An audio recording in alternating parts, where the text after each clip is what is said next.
चलिए साहब करते हैं प्रश्न नंबर 5। ये भी बड़ा सिंपल है ना।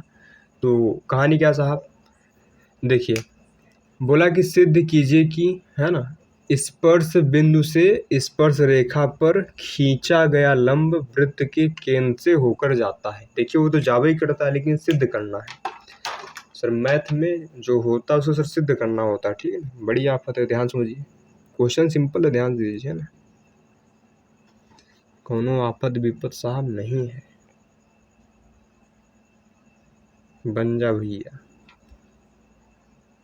क्योंकि छटक जाता तो पूरा मामला बिगड़ जाता। ठीक, देखिए कहानी क्या साहब, एक स्पर्श रेखा है। पहले एक स्पर्श रेखा बनाइए आपने। ये साहब स्पर्श रेखा है, नाम दे दीजिए साहब ए बी, है ना। ये साहब स्पर्श बिंदु है ना। बोला है साहब सिद्ध कीजिए कि स्पर्श बिंदु से स्पर्श रेखा पर खींचा गया लंब केंद्र से होकर जाता है। तो ये वो केंद्र से ही होकर जाता है, लेकिन सिद्ध करना है। क्या करना साहब, सिद्ध करना है। कैसे सिद्ध करेंगे, ध्यान दीजिए, पहले लिखे दिया क्या है।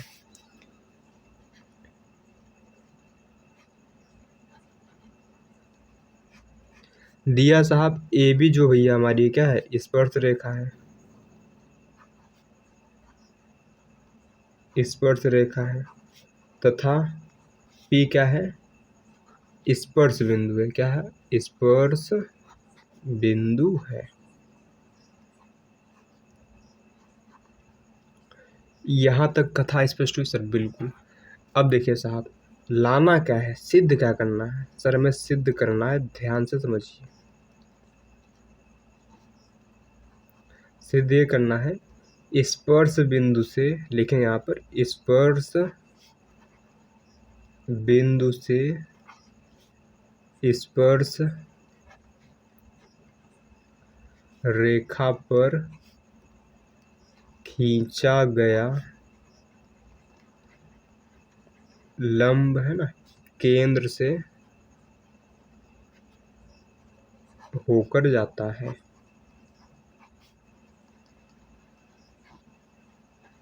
साहब ये लाना है, ठीक है सर, बिल्कुल। तो ये इसको सिद्ध करते हैं, ध्यान से समझिए, बड़ा ही प्यारा क्वेश्चन है, ध्यान से करना है, ठीक है इसको। तो इसको हमें उल्टा मान के करेंगे सर। उल्टा कैसे, जैसे आपने चैप्टर 1 पढ़ा था कि सिद्ध कीजिए कि √2 क्या है, एक अपरिमेय संख्या है ना। तो उसको हम उल्टा मानते थे कि माना √2 एक क्या है, परिमेय संख्या है, फिर कथा आगे बढ़ाते थे ना। वही कथा साहब यहाँ करेंगे, ठीक है ना। तो मान लेंगे साहब जो ये लंब खींचा गया है ना सर, एक केंद्र से ना होकर किसी अन्य बिंदु क्यों से जा रहा है साहब। क्या जा रहा साहब, ये क्यों से जा रहा है ना। तो भैया ये कुछ ऐसे हो जाएगा, ठीक है ना, ध्यान से समझिए, बड़ा ही मज़ेदार क्वेश्चन है, ठीक है। तो इसको यही मानेंगे, ठीक है। माना स्पर्श बिंदु से खींचा गया लंब केंद्र से न होकर अन्य बिंदु क्यों से जाता है। ठीक है साहब। अब देखिए, अब जो हमने लंब खींचा तो कहाँ जा रहा है, क्यों से जा रहा है। तो माने हम कह सकते हैं कि एंगल क्यू पी बी, तो हम कह सकते हैं यहाँ पर, इसका मतलब क्या है, अतः एंगल क्यू पी बी कितना होगा साहब, 90 डिग्री। ठीक है साहब। अरे भैया जब ये लंब ही है तो ये वाला कोण कितना होगा साहब, 90 डिग्री, क्योंकि क्यू पी यू बी कितना होगा, 90 डिग्री। ठीक है साहब। लेकिन साहब हमने एक प्रमेय पढ़ी थी कि केंद्र से जीवा पर, है ना, केंद्र से जो, सॉरी, है ना, हमने पढ़ी थी क्या कि जो त्रिज्या होती है वो स्पर्श रेखा क्या होती है, लंब होती है। परंतु हम जानते हैं साहब कि हम जानते हैं कि त्रिज्या स्पर्श रेखा पर लंब होती है साहब। अगर त्रिज्या जो है स्पर्श रेखा पर लंब होती है तो माने त्रिज्या तुम्हारी क्या पाएगी साहब, ओपी पाएगी, है ना। माने ओपी क्या है, साहब ए पी पर लंब है, माने हम कह सकते हैं यहाँ पर ओ पी बी कितना होगा, तो हम कह सकते हैं अतः एंगल ओ पी बी कितना होगा साहब 90 डिग्री। अब ध्यान से समझिए साहब, हम कह रहे थे अभी तक कि एंगल क्यू पी बी माने ये वाला एंगल कितना साहब 90 डिग्री। फिर हमने कहा साहब ये वाला भी एंगल कितना सा 90 डिग्री। ये तो हो ही नहीं सकता है ना, दो 90 डिग्री कैसे है ना। देखिए ये भी कितना 90 डिग्री है, और ये देखिए यहाँ से यहाँ तक कितना 90 डिग्री, और यहाँ से यहाँ तक कितना 90 डिग्री। ये तो संभव ही नहीं है ना, ये तो संभव नहीं, ठीक है ना। तो हम कह सकते हैं समीकरण 1 व 2 से हम कह सकते हैं ना, यह संभव नहीं है। सर संभव क्यों नहीं है, क्योंकि सर हमने कथा ही उल्टी मानी थी ना। लेकिन यह संभव नहीं, क्यों संभव नहीं भैया, क्योंकि हमने शुरू में ही गलत मान लिया था। हमने शुरू में क्या मान लिया था कि केंद्र से ना होकर क्यों से जा रहा है। कह देंगे अतः हमारी जो कल्पना है, हमारी कल्पना साहब क्या है, गलत है।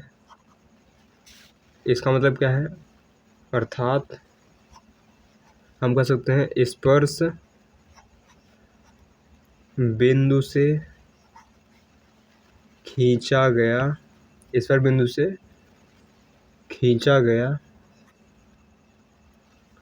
जो लंब है केंद्र से होकर जाता है,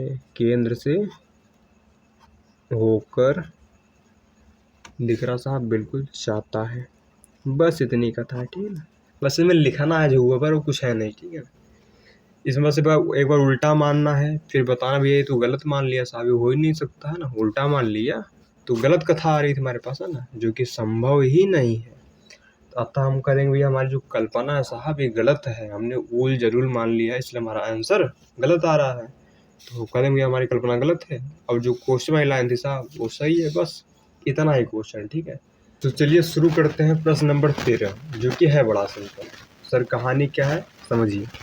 बोल रहा कि सिद्ध कीजिए कि वृत्त के परिगत बनी चतुर्भुज की आमने सामने की भुजाएं केंद्र पर संपूरक कोण अंतरित करती हैं। सर समझ नहीं आया, अभी समझाते हैं, ठीक है। पहले एक यहाँ पर हम एक वृत्त बनाते हैं साहब। क्या बनाते हैं भैया, एक यहाँ पर वृत्त है ना, ध्यान समझिए।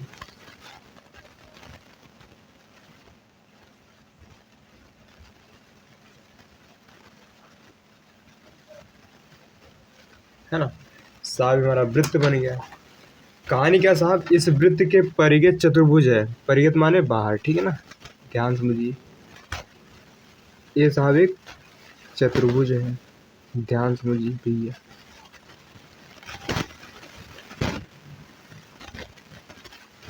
नाम कर दीजिए A B C D। साहब ये वृत्त का केंद्र है भैया, ये क्या है साहब, वृत्त का केंद्र है।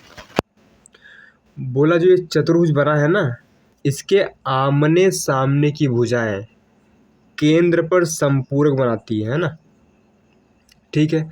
माने इस वाली भुजा के द्वारा केंद्र पर साहब ये कोण बनेगा ना, ठीक है साहब।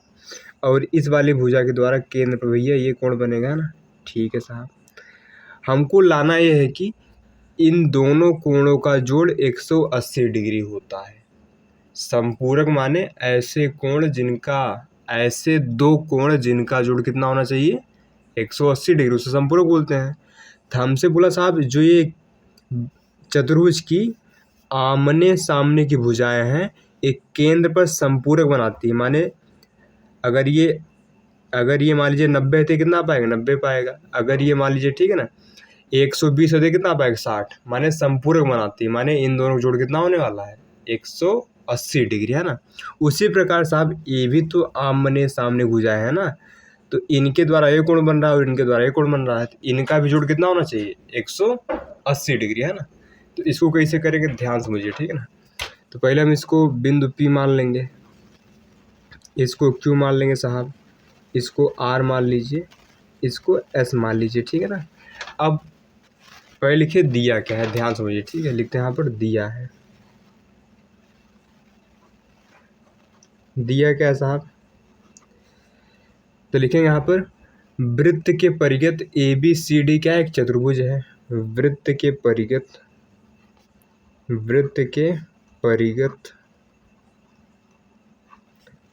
ए बी सी डी एक क्या साहब, चतुर्भुज है, तथा जो ये पी क्यू आर एस है ये क्या है, स्पर्श बिंदु है, तथा पी क्यू आर एस क्या भैया, स्पर्श बिंदु है। यहाँ तक कथा आशा करते हैं स्पष्ट हुआ होगा, ठीक है ना।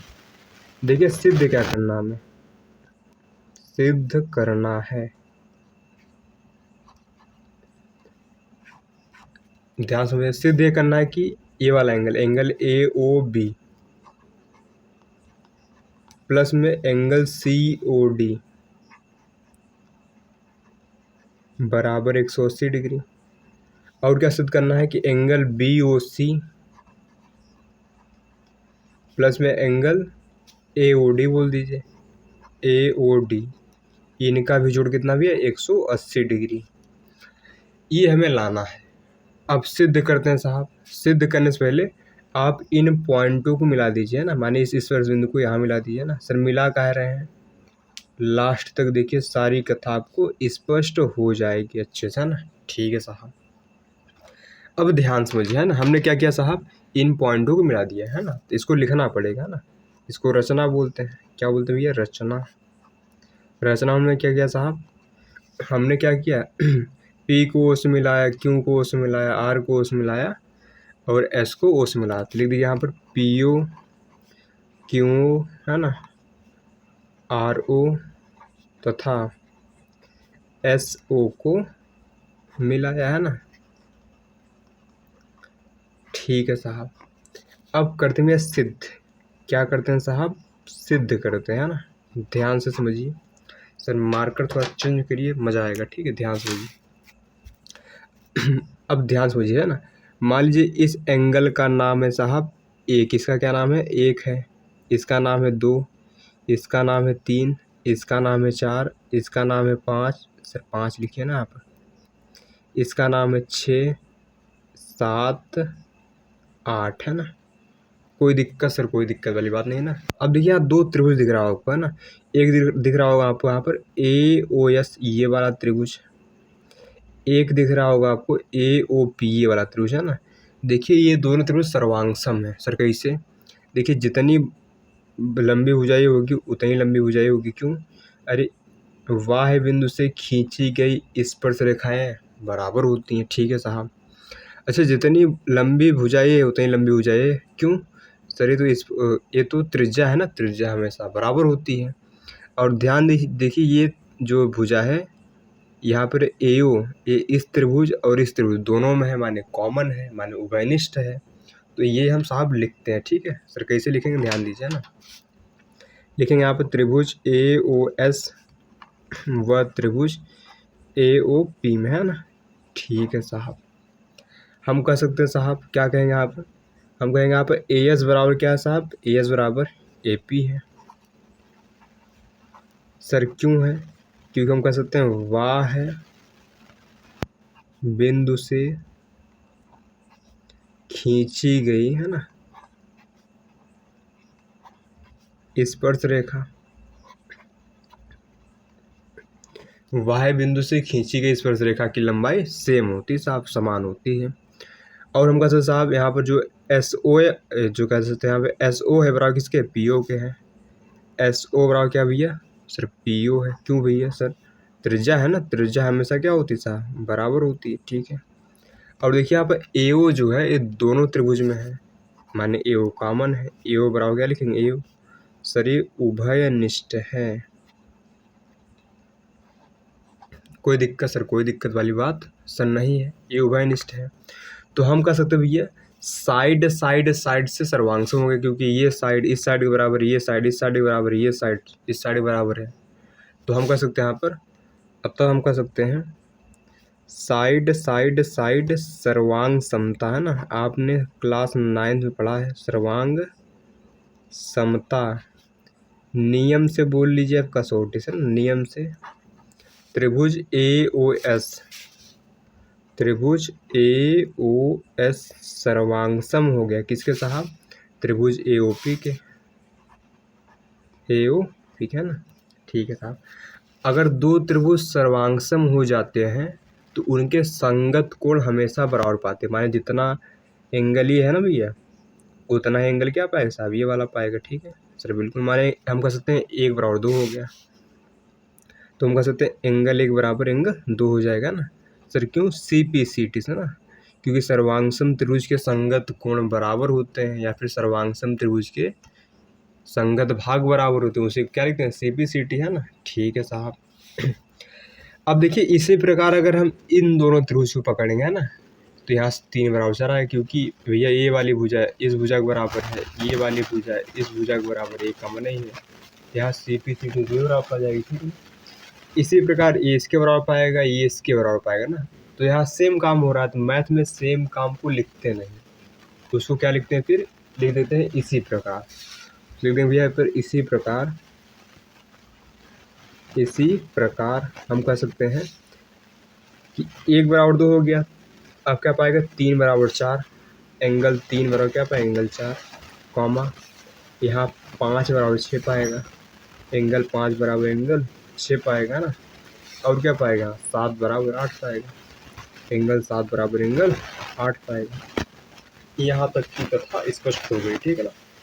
अब देखिए हम कह सकते हैं क्या ना कि इन सभी कोणों का जोड़ कितना होगा साहब? 360 डिग्री होगा ना, क्योंकि आपको पता है सर जहाँ से चले वहीं आ गए, तो यहाँ कितना डिग्री कोण बनता है? 360 डिग्री बनता है ना, ठीक है साहब। तो हम कह सकते हैं यहाँ पर angle 1 plus angle 2 plus angle 3 plus angle 4 plus angle 5 plus angle 6 plus angle 7 plus angle 8, ये कितना होगा भैया? 360 डिग्री हो। क्यों सर?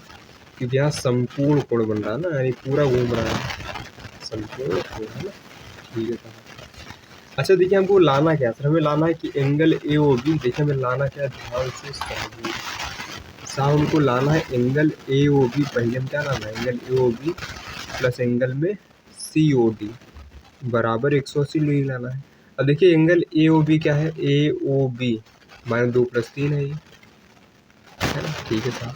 प्लस DOC क्या है साहब?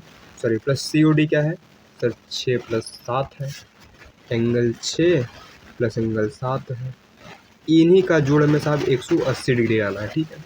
माने हमें एंगल 2, 3 और 6, 7 को नहीं छेड़ना है, ठीक है ना। हमें 2 को नहीं छेड़ना है, 3 को नहीं छेड़ना है ना, और 6 और 7 को नहीं छेड़ना है, और बाकी सबको छोड़ना नहीं, ठीक है, ध्यान दीजिए। तो भैया 2 को नहीं छेड़ना है, तो हम एंगल 1 को क्या लिख सकते हैं भैया? एंगल 2, क्योंकि 1 बराबर 2 है ना, यहाँ 2 चिपका दीजिए, ठीक है। क्या चिपकाएंगे यहाँ पर? एंगल 2, ठीक है साहब। बाकी को लिख दीजिए यहाँ पर एंगल 2 है ना, प्लस एंगल 3 रहने दीजिए। एंगल हम 4 को क्या लिख सकते हैं साहब? सर आप एंगल 4 को एंगल 3 लिख सकते हैं आराम से, ठीक है सर, एंगल 3 लिख दिया। प्लस एंगल 5 को नहीं छेड़ेंगे साहब, एंगल 5 में चाहिए क्या सर? 5 भी नहीं चाहिए, ठीक है ना। तो हम 5 को क्या लिखेंगे सर? 5 को आप लिखेंगे 6, क्या लिखे? एंगल 5 को एंगल 6, प्लस सर एंगल 6 को नहीं छेड़ना है, एंगल 7 को नहीं छेड़ना है। सर एंगल 8 को क्या लिख सकते हैं? सर एंगल 8 को आप लिख सकते हैं एंगल 7 बराबर 360 डिग्री, ठीक है। अब देखिए यहाँ 2 एंगल 2 हो गया, 2 एंगल 3 हो गया, 2 एंगल 6 हो गया, 2 एंगल 7 हो गया, बराबर 360 डिग्री, है ना। अब देखिए सब में से 2 कॉमन ले लीजिए, तो यहाँ बचेगा angle 2 plus angle 3 plus angle 6 plus angle 7, है ना, बराबर 360 डिग्री। सर 2 उधर जाएगा तो 180 बन जाएगा, तो यहाँ से हो जाएगा angle 2 plus angle 3 plus angle 6 plus angle 7 बराबर 360 डिग्री, है ना, सॉरी 180 डिग्री हो जाएगा, ठीक है ना, क्योंकि 2 नीचे जाएगा तो 360 बटा 2 कितना हो जाएगा? 180 होगा। सर एंगल 2 प्लस एंगल 3 को आप क्या लिख सकते हैं भैया? AOB, angle AOB plus sir 6 plus 7 को क्या लिख सकते हैं भैया? सर 6 सर 6 + 7 को साफ लिख सकते हैं आप COD। यहाँ क्या चिपका देंगे COD बराबर 180 डिग्री है ना। ठीक है साहब, देखिए हमारा ये पहला वाला आंसर साहब आ गया, ठीक है ना। पहला आंसर आ गया। सर हमें दूसरा भी लाना है। दूसरा कैसे लाएंगे भैया? सर दूसरा भी इसी तरह आएगा, है ना। दूसरा हम कैसे लाएंगे भैया? दूसरा हमें देखिए लाना क्या है सर, हमें लाना है कि यहाँ पर BOC और यहाँ पर AOD, इनका जोड़ कितना है 180 डिग्री। तो हम यहाँ पर 4 और 5 को बचा लेंगे और 1 और 8 को बचा लेंगे, तो उनका जोड़ कितना आ जाए 180 डिग्री आ जाएगा, ठीक है। लेकिन करना नहीं है क्योंकि सेम काम है ना।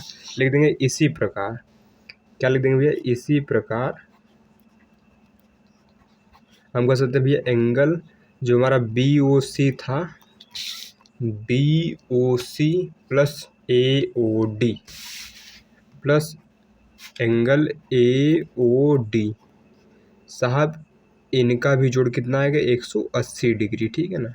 तो लीजिए सर क्वेश्चन सॉल्व हो गया। सर यही मैं लाना था, सर ला दिया। माने जो वृत्त के परिघ चतुर्भुज बनता है उसके आमने सामने भुजाओं द्वारा केंद्र पर संपूरक कोण अंतरित होता है। अंतरित माने बनता है, ठीक है। तो इस कदर ये क्वेश्चन था, आशा करते हैं समझ में साहब आया होगा, ठीक है, जो कि बड़ा ही सिंपल था।